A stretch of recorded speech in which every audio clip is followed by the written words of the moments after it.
Imagine a wildebeest standing at the edge of the Mara River.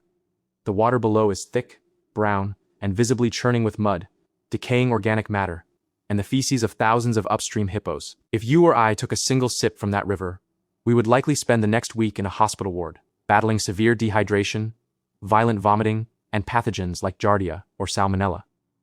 Yet, the wildebeest plunges its muzzle deep into the filth and drinks deeply. It does not get sick. It does not die. In fact, wild animals all over the planet routinely drink from stagnant puddles, bacteria-laden swamps, and waterholes contaminated with rotting carcasses. To human eyes, this looks like a biological miracle, a superpower that defies the fundamental laws of medicine. But it is not a miracle. It is a calculated, brutal game of evolutionary biology, cellular mechanics, and deep physiological adaptation. The truth is, dirty water can kill animals, and it frequently does. But the natural world has built an invisible, multi-layered fortress to keep them alive against odds that would instantly break human biology. To understand why animals survive what would easily hospitalize us, you first have to look at the first line of defense, the stomach. The mammalian stomach is not just a holding pouch. It is a chemical incinerator. Inside a healthy human stomach, the pH level typically hovers between 1.5 and 3.5, which is highly acidic. But many wild animals, particularly carnivores and scavengers, take this to a terrifying extreme. A white-backed vulture, for example, possesses a stomach acid pH that sits remarkably close to 0, measuring around 0.2 to 1.0. This is an environment more corrosive than commercial battery acid. When a scavenger drinks water contaminated with deadly Bacillus anthracis, anthrax or Clostridium botulinum, the liquid enters a literal acid bath. The extreme concentration of hydrogen ions denatures the structural proteins of the invading bacteria, melting their cellular walls before they can even reach the intestinal tract. While primates and humans have evolved toward a more neutral diet, requiring less aggressive gastric defenses, wild animals have maintained a chemical weapon that sterilizes their hydration sources in real time. But chemical warfare is only half the battle. The real heavy lifting happens at the genetic level inside the immune system.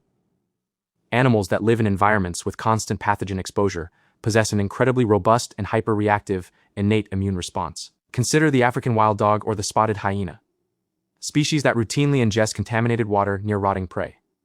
Research shows these animals have highly diversified toll-like receptors, which are specialized proteins on the surface of immune cells responsible for recognizing foreign invaders. When a pathogen enters their system, these receptors trigger an immediate, massive release of antimicrobial peptides, natural antibiotics produced directly by the animal's own tissues. A 2021 genomic study revealed that wild scavengers possess significantly higher copy numbers of genes regulating these protective peptides than domesticated animals or humans. Their immune systems do not wait to get sick to learn how to fight. They are permanently weaponized, operating on a constant state of high alert that neutralizes massive bacterial loads before a clinical infection can ever manifest. Beyond the immune system lies a highly specialized biological barrier, known as the gut microbiome. The intestines of wild animals are packed with trillions of native bacteria that have co-evolved with the host over millions of years.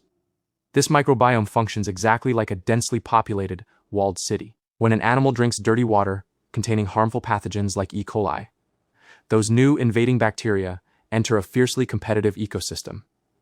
The native gut microbes look at the invaders not just as strangers, but as competitors for limited resources and space. This process is known in microbiology as competitive exclusion. The resident microbes physically block the attachment sites on the intestinal walls and actively secrete their own toxins called bacteriocins to kill off the newcomers. In wild animals, this microbiome is incredibly diverse and resilient compared to humans, whose modern, sanitized diets and widespread antibiotic use have drastically weakened our internal microbial diversity. An animal's gut is essentially an occupied territory where foreign pathogens are starved out and destroyed by the locals. We also have to acknowledge a powerful, often overlooked factor: the evolutionary filter of behavioral adaptation. Animals are not stupid. They do not just drink any filth blindly if they can avoid it. Over millions of generations, natural selection has hardwired specific sensory mechanisms into their brains. Animals possess an incredibly acute sense of smell and taste, driven by highly developed olfactory receptor gene suites. A canine, for instance, has up to 300 million olfactory receptors in its nose, compared to a human's measly 6 million. This allows them to detect the volatile organic compounds emitted by truly lethal cyanobacteria, or blue-green algae, or high concentrations of decomposition toxins from far away. They can differentiate between water that is merely muddy or full of soil bacteria, which are generally harmless, and water that is chemically toxic or harboring deadly viral loads. When you see an animal drinking muddy water, it has usually cleared a sensory screening process that told the animal's brain the water was mechanically dirty, but biologically viable for survival. Yet, there is a dark statistical truth that wildlife documentaries rarely show you: dirty water actually does kill wild animals.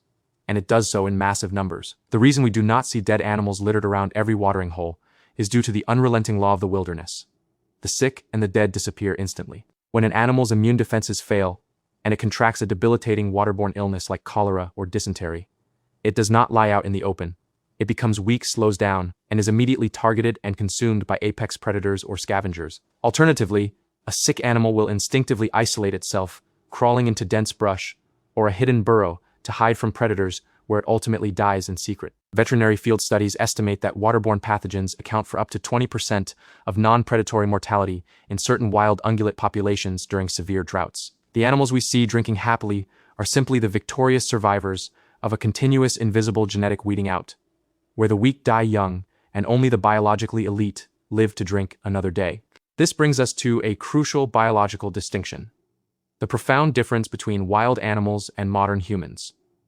Humans are without a doubt the most biologically sanitized creatures to ever walk the earth. Thousands of years ago, our ancestors possessed much tougher digestive tracts and stronger immune resilience, similar to wild primates today. However, the moment early humans began boiling water, developing water treatment infrastructure, and practicing advanced hygiene, we inadvertently altered our own evolutionary trajectory. Because we protected ourselves from pathogens, mechanically the evolutionary pressure to maintain hyperacidic stomachs and energy-expensive immune responses dropped significantly. Over generations, our bodies optimized for efficiency, diverting energy away from fighting raw sewage toward developing our massive calorie-hungry brains. We traded our raw internal biological armor for external technology. Today, our highly sterilized systems simply lack the baseline exposure and microbial diversity required to process untreated surface water without suffering catastrophic failure. Furthermore, there is a massive difference between dirty water and toxic water, a line that even the strongest animal biology cannot cross.